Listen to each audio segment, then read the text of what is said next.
Hey guys, and welcome back to this channel. In this video I'll be showing you guys how you can edit audio so that it's equal in the left and right ear.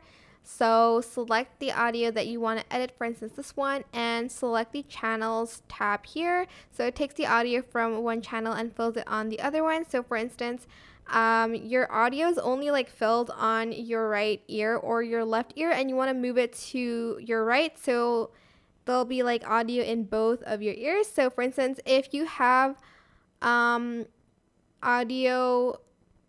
on only the left ear, so you replayed it and you want to fill the right one, select the first option so that it fills both, and vice versa. If your audio only works like on the right side of your ear, select the second option. And that's basically it, really. That's how you can use channels on CapCut. I hope this tutorial was helpful for you guys. Don't forget to like, comment, share, and also subscribe to this channel if you haven't done that already. If you have any questions, just leave it in the comment section down below, and I will try my best to answer them all for you guys. And if you found this video helpful, please click the thanks button above the description box down below. Thank you so much for watching. Bye!